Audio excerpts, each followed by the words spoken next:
সংবিধান সংশোধন নয় পুনর্লিখনের প্রস্তাব দিয়েছে গবেষণা প্রতিষ্ঠান centre for governance studies CGS.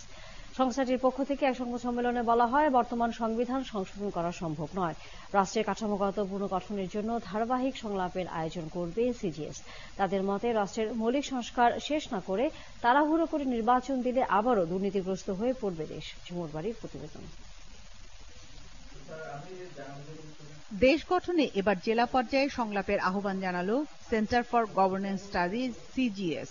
Sonargaon হোটেলে আয়োজিত সংবাদ সম্মেলনে বলা হয়, সংবিধান, মানবাধিকার, বিচার ব্যবস্থা, নাগরিক প্রশাসন, সাংবিধানিক সংস্থা, আইন প্রয়োগকারী সংস্থা, ব্যাংকিং এবং গণমাধ্যম নিয়ে ধারাবাহিক এই সংলাপে আলোচনা হবে। সংলাপের মূল লক্ষ্যই হবে মৌলিক সংস্কার।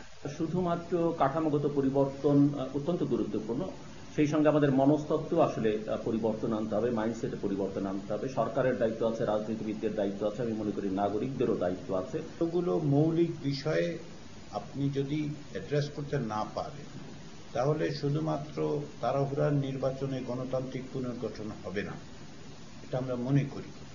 যে কারণে আমরা এটাকে বলছি যে আপনি এখন গণতান্ত্রিক পুনর্গঠনের জন্য সংলাপ। তার মধ্যে কতগুলি বিষয়কে আমরা চিহ্নিত করেছি যেগুলো খুবই জরুরি। এর মধ্যে একটি সংবিধান অত্যন্ত জরুরি বলে আমরা মনে করি।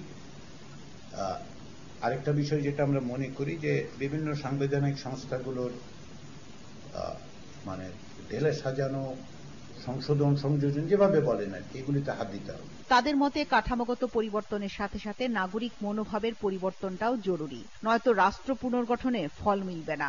সংশোধনের উপায় সীমিত, কারণ 1/3 অফ দ্য কনস্টিটিউশনকে বেসিক স্ট্রাকচারে ইনক্লুড করার কারণে আপনি একটা সংবিধানের 1/3 হাতি দিতে পারবেন। এবং 1/3 মানে কি? এর মধ্যে এমন সব বিষয় আছে যেগুলি আপনি না সরালে আসলে কোনো অবস্থাতেই কিছু করতে পারবেন না, কিচ্ছু করতে পারবেন না। সে কারণে পুনর্লিখন শব্দটা। এখন পুনর্লিখনের পথ পদ্ধতি কি? কনস্টিটিউয়েন্ট অ্যাসেম্বলি বলছেন আপনি, আর কোনো পথ কি আছে আমরা জানি না। আমার ধারণা আর কোনো পথ নেই। আগামী ৫ সেপ্টেম্বর থেকে ঢাকা, চট্টগ্রাম, রাজশাহী, সিলেট ও খুলনায় ধারাবাহিকভাবে এই সংলাপ চলবে। গণমাধ্যমগুলো সেগুলো রেপ্রেজেন্ট করে। ঝুমুর বাড়ি, ৭১, ঢাকা।